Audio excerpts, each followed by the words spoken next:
আজকে আপনাদের সাথে সংস্কার নিয়ে একটু আলাপ করি। আমরা ৭১ সালে পাকিস্তানিদের দুঃশাসনের বিরুদ্ধে দাঁড়িয়ে বাংলাদেশ নামে একটা স্বাধীন রাষ্ট্রের মালিক হয়েছিলাম। আমাদের আশা ছিল সংস্কারমূলক একটা কল্যাণ রাষ্ট্র প্রতিষ্ঠা করতে পারবো, কিন্তু আমরা কি সেটা পেরেছি? আমরা আসলেই সেটা পারি নাই। আমরা যাকে স্বাধীনতা যুদ্ধের স্থপতির স্বীকৃতি দিয়েছিলাম, তিনি আমাদেরকে বলেছেন যে মানুষ যুদ্ধ করে পায় সোনার খনি, আর আমি পেয়েছি চুরের খনি। তার মানে স্বাধীনতার পর থেকে আমরা এদেশে যা পেয়েছি সেটা হচ্ছে চুরের খনি। এখন এই যে চুরের খনি, এই চুরের খনি কি আমরা অপসারণ করতে পেরেছি? যিনি সেটা অনুভব করতে পেরেছিলেন যে তিনি চুরের খনি পেয়েছেন, তিনি কি নিজেই এটাকে অপসারণ করার কোনো পদক্ষেপ নিয়েছিলেন না পেরেছিলেন কি? না, সেই চুরের খনি কিন্তু তিনিও অপসারণ করতে পারেননি।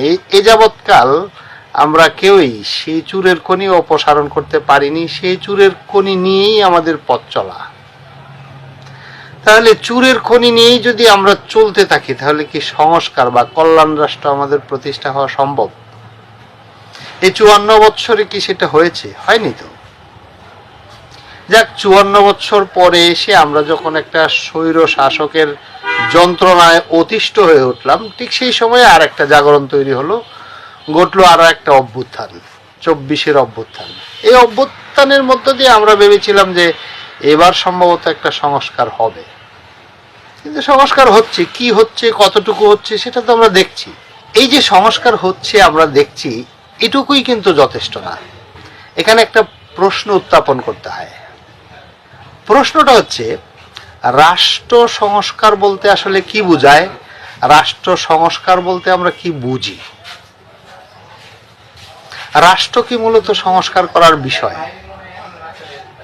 রাষ্ট্র সংস্কার বলতে আমরা কি বুঝবো? রাষ্ট্রের ইনফ্রাস্ট্রাকচার সংস্কার, রাষ্ট্রের বিভিন্ন বিল্ডিং কাঠামো ভেঙে নতুন করে সংস্কার, এটা কি রাষ্ট্র সংস্কার বলে? রাষ্ট্র মূলত সংস্কারের কিছু নয়। সংস্কারের বিষয় হলো রাষ্ট্র যারা পরিচালনা করবেন, রাষ্ট্রের পরিচালনার দায়িত্বে সরকারের দায়িত্বে যারা থাকবেন, তাদের মধ্যে একটা সংস্কার দরকার। তাদের মধ্যে আমরা কোন ধরনের সংস্কার করব?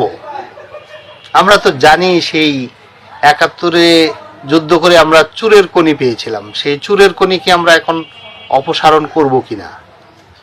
আমাদের সংস্কার করতে হলে মূলত সেই চুরের খনিটাকে অপসারণ করতে হবে। এটা হলো মৌলিক সংস্কার। তা না করে আমরা ইনফ্রাস্ট্রাকচার সংস্কার, এখানকার চেয়ার ওখানে মন্ত্রণালয়গুলোকে ঢেলে সাজানো, এইগুলো তো সংস্কার হিসেবে একটা রাষ্ট্র সংস্কারের জন্য যথার্থ নয়। একটা কল্যাণ রাষ্ট্র প্রতিষ্ঠা করার জন্য এইসব সংস্কার প্রয়োজনীয় নয়। এখন আমাদেরকে যে বিষয়টা ভাবতে হবে, আমাদেরকে ভাবতে হবে যে সেই যে চুরের খনি, সেই চুরের খনিকে অপসারণ করবার মতো চিন্তা এবং ক্ষমতা, এই দুটো বিষয় আমাদের মধ্যে আছে কিনা, এই দুটো বিষয় আমাদের মধ্যে আছে কিনা ভাবতে থাকুন।